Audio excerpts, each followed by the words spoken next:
Hello दोस्तों, कैसे हैं आप सब। उम्मीद है कि सब अच्छे होंगे। आपसे एक सवाल पूछता हूं, आपको ग्लोब देखने या फिर नक्शे देखने का कितना शौक है।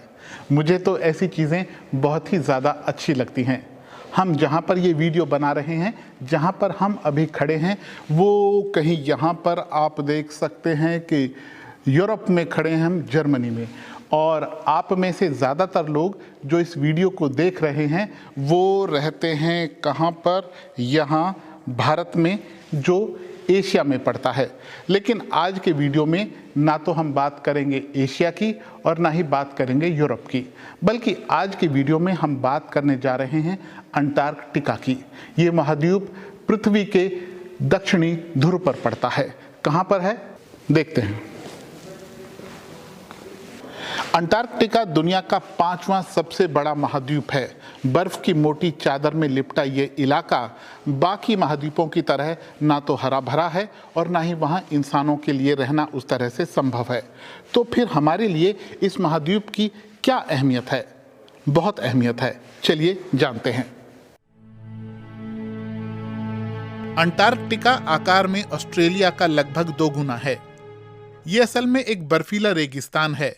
इस महाद्वीप का 98% हिस्सा 1.9 किलोमीटर यानी 6200 फीट मोटी बर्फ की चादर में लिपटा है। पृथ्वी पर जितनी भी बर्फ है उसका 90% हिस्सा सिर्फ 2 स्थानों पर मौजूद है, एक ग्रीनलैंड में और दूसरा अंटार्कटिका में।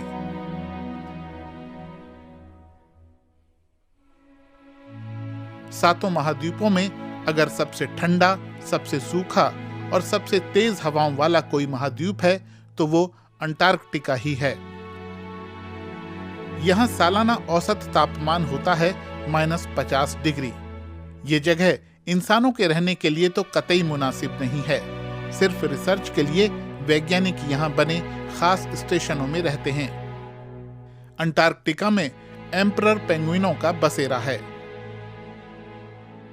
पृथ्वी पर जितना भी ताजा पानी मौजूद है उसमें से 80% अंटार्कटिका में बर्फ के रूप में जमा है। अगर ये सारी बर्फ पिघल गई तो दुनिया भर में समुद्र का जलस्तर 60 मीटर बढ़ सकता है। इसी तरह ग्रीनलैंड की सारी बर्फ पिघली तो जलस्तर 6 मीटर बढ़ने का अनुमान है। ऐसा हुआ तो दुनिया के बड़े हिस्से में प्रलय आ सकती है।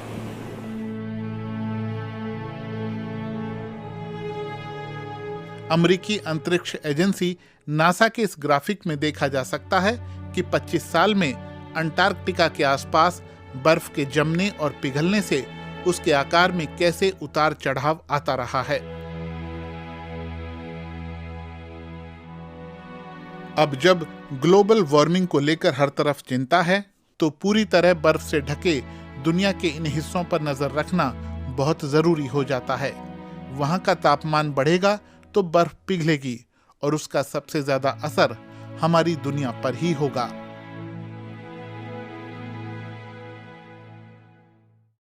अमेरिका के national ice and snow data centre का कहना है कि अंटार्कटिका में जलवायु परिवर्तन का अभी ज्यादा असर नहीं दिखाई देता, लेकिन कुछ हिस्से जरूर हैं जहां तापमान बढ़ रहा है।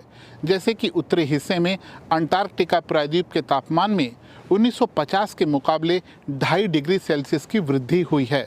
इसी तरह पश्चिमी हिस्से में कुछ तटीय इलाकों में समंदर के गर्म पानी की वजह से बर्फ की चादर प्रभावित हो रही है। कुल मिलाकर वैज्ञानिक कहते हैं कि अंटार्कटिका में बर्फ पिघलने के कुछ संकेत तो मिलते हैं, लेकिन इसकी रफ्तार वैसी नहीं है जैसी कि ग्रीनलैंड में देखने को मिलती है। लेकिन चिंता लगातार बनी हुई है। धरती की जलवायु में आ रहे बदलावों को देखते हुए अंटार्कटिका पर रिसर्च बहुत जरूरी हो जाती है। लगभग 100 साल पहले यहाँ रिसर्च करने के लिए दुनिया भर के देशों में होड़ शुरू हुई। यहाँ पर लगभग 80 रिसर्च सेंटर हैं जिनमें भारत समेत दुनिया भर के वैज्ञानिक रहते हैं और काम करते हैं। वैज्ञानिक बर्फ की मोटी चादर से ढके इस विशाल भूभाग के रहस्यों का पता लगाने की कोशिश में जुटे हैं। इंसानी हस्तक्षेप से बहुत दूर यहाँ अंटार्कटिका में एक खास प्रयोगशाला में पृथ्वी के इतिहास को खंगाला जा रहा है, जो संभवतः अनछुई बर्फ की परतों में छिपा है। सतह के नीचे गहराई से बर्फ के नमूने लेने के अलावा वैज्ञानिक यहाँ आकाश से भी डाटा जमा करते हैं। वेदर बलूनों पर लगे रेडियो ट्रांसमीटर तापमान, नमी और हवा से जुड़ी जानकारी दर्ज करते हैं। चूंकि यहाँ का इकोसिस्टम बहुत संवेदनशील है, इसलिए जलवायु परिवर्तन और उसके प्रभावों का यहाँ सटीक जायजा लिया जा सकता है।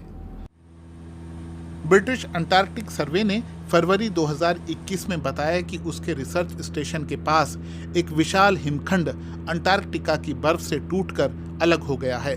इसका आकार 1270 वर्ग किलोमीटर है, यानी क्षेत्रफल में ये दिल्ली से थोड़ा ही छोटा है। अंटार्कटिका से हिमखंडों का टूटकर सागर में गिरना नई बात नहीं है, लेकिन जलवायु परिवर्तन से ये प्रक्रिया तेज हो सकती है।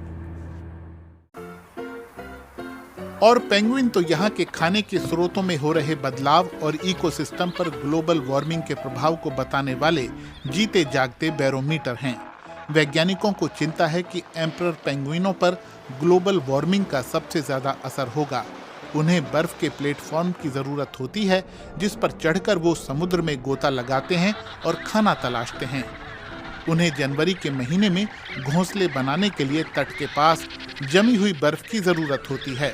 यही वो समय होता है जब पेंगुइन के बच्चे खुद शिकार करने के लिए बर्फीले पानी में उतरते हैं। इन पेंगुइनों का घर अंटार्कटिका के पश्चिमी तट पर अंटार्कटिक प्रायद्वीप है। अगर यहाँ बर्फ पिघलती रही तो सबसे ज्यादा दिक्कत इन्हीं जीवों को होगी। इसलिए अंटार्कटिका पर रिसर्च करना और उसे समझना बहुत जरूरी है, इस महाद्वीप के लिए भी और पूरी दुनिया के लिए भी। अंटार्कटिका और ग्रीनलैंड में आज हमें जैसी बर्फ की मोटी चादर दिखाई देती है, आखिरी हिमयुग के दौरान उत्तरी अमेरिका और स्कैंडिनेविया का इलाका भी वैसी ही बर्फ की चादर में लिपटे थे। उत्तरी अमेरिका में अमेरिका, कनाडा, मेक्सिको और कई छोटे छोटे देश आते हैं। वहीं स्कैंडिनेविया उत्तरी यूरोप के उस इलाके को कहते हैं जिसमें स्वीडन, डेनमार्क और नॉर्वे जैसे देश आते हैं। अब अगर हमारी धरती का तापमान यूं ही बढ़ता रहा तो एक दिन ऐसा भी आ सकता है जब अंटार्कटिका और ग्रीनलैंड में भी बर्फ की चादर गायब हो जाए। इसीलिए जलवायु परिवर्तन को रोकना बहुत ज़रूरी हो जाता है। तो आज की वीडियो में बस इतना ही। वीडियो आपको कैसा लगा हमें ज़रूर बताइएगा। आपकी प्रतिक्रियाओं का हमें इंतज़ार रहेगा। बहुत बहुत धन्यवाद।